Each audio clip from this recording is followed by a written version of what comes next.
Bon, écoute, ton histoire de chronique sur Cowboy Bebop et Samouraï Champloo, j'ai bossé comme une dingue.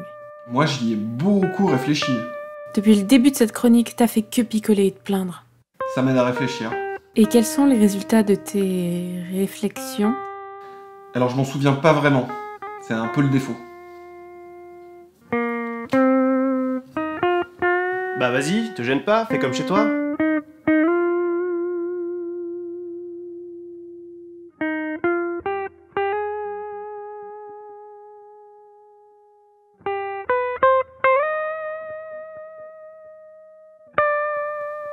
Je peux. Je sais très bien pourquoi t'es là, donc arrête de tourner autour du pot. Bah oui, pour le whisky. Mais parce que t'y connais rien, puis t'as la flemme de faire des recherches sur la musique de Cowboy Bebop. Alors tu t'es dit, allons voir ce bon vieux Lord Beef, lui il saura.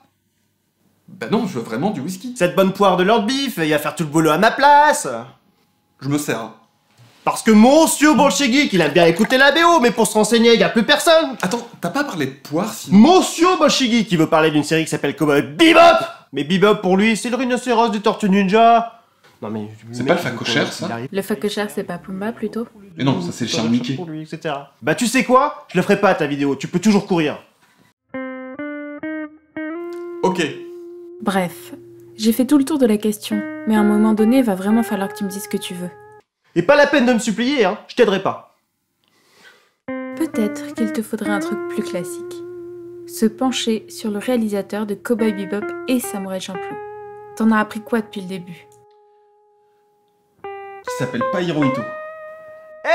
N'insiste surtout pas, hein. J'ai un morceau à sortir et il faut que je le finisse. Bon, reprenons depuis le début. Le réalisateur en question, c'est Shinichiro Watanabe. Et c'est pas que Cowboy Bebop et Samouraï Champloo.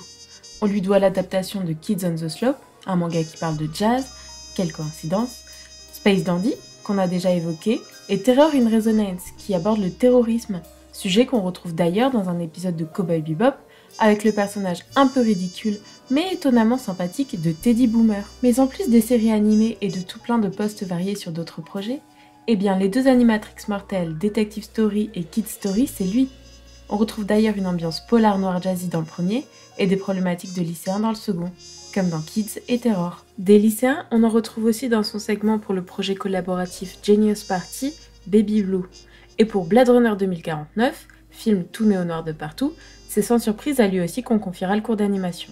Bref, un auteur qui ne démérite pas et chez qui on discerne pas mal de sujets récurrents, des passions bien affirmées, comme pour le jazz qui Ok, c'est bon, j'accepte. Je suis vraiment beaucoup trop bon quoi. Alors, tu veux causer Bebop, hein?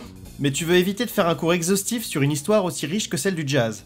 Puis pas te prendre la tête avec tous les débats de musicologues. Il faut quand même que tu piges l'idée. Imagine, mets-toi dans l'ambiance. Bien loin du Japon et des studios d'animation. On est dans les années 30 aux États-Unis, et c'est pas la joie. La Grande Dépression, tu connais?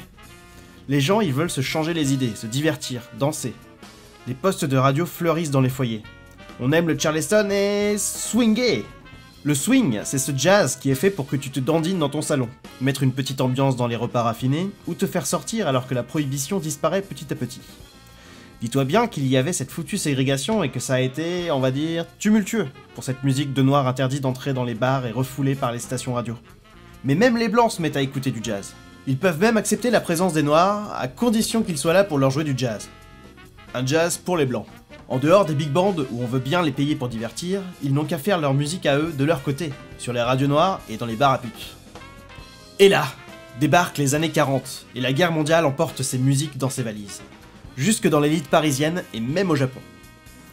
V'là-t-il pas que de grands musiciens noirs qui font bien sagement leur boulot dans ces grandes formations pour gagner leur croûte, eh ben ils en ont marre de faire bouger les culs blancs. Le swing calibré tout propre pour amuser les galeries, c'est leur carcan. Certains refusaient même de signer pour les labels. Alors, après avoir touché leur cachet dans ces grosses formations où ils ont l'habitude de jouer ensemble, ils se retrouvent. Ils se retrouvent pour jouer comme ils l'entendent. Pour expérimenter entre virtuoses. Pour voir ce que ça donnerait de casser le swing. Pour faire du bebop. Bon, j'ai vérifié, c'est bien le facochère. Donc, je disais, comme on l'a déjà vu, Watanabe a commencé à co-réaliser sur Macross Plus, série qui s'inscrit dans une grosse franchise à succès de Bandai et dont la vocation était de vendre des gros paquets de jouets. Et comme ça avait bien marché à ce niveau-là, on lui a proposé de faire son truc.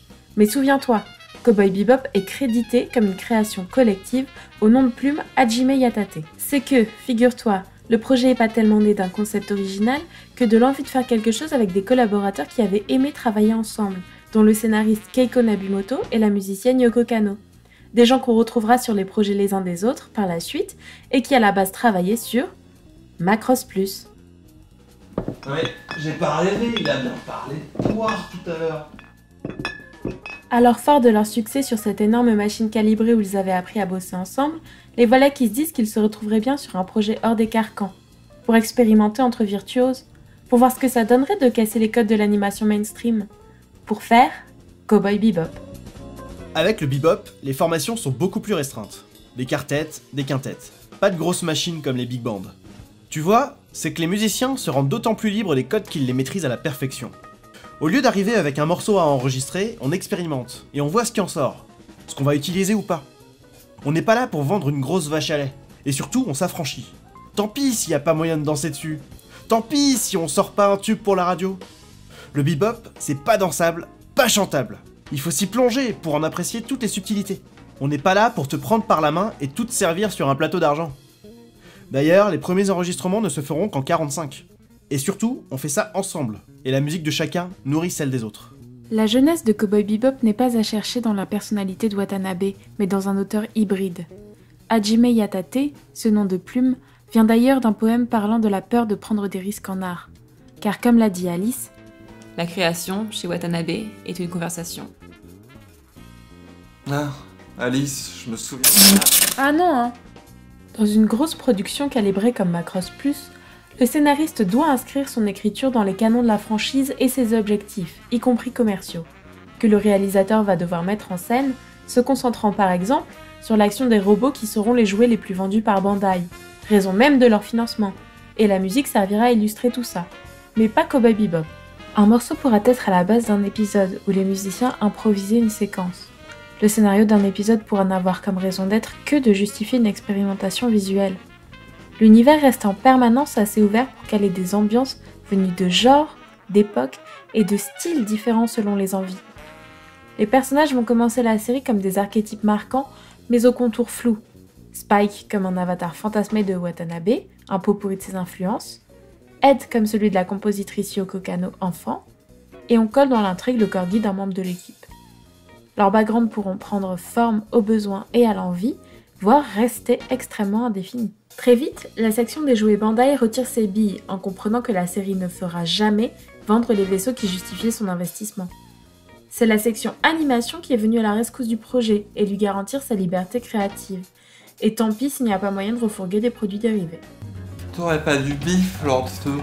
Les sessions informelles fleurissent dans les clubs de la 52e de New York. Okay, 3, 2, 1, let's jam. La mélodie, on l'oublie très vite. On a bien une mélodie principale, le head, mais on improvise en accord, plus complexe.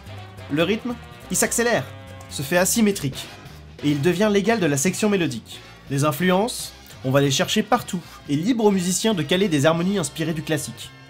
Les solistes, ils ont la part belle, carte blanche, tant qu'ils restent dans les accords. Et tous les instruments, même la contrebasse, ont le droit à leur solo improvisé. Ainsi naît le bebop, dont le nom vient des sons improvisés du scat.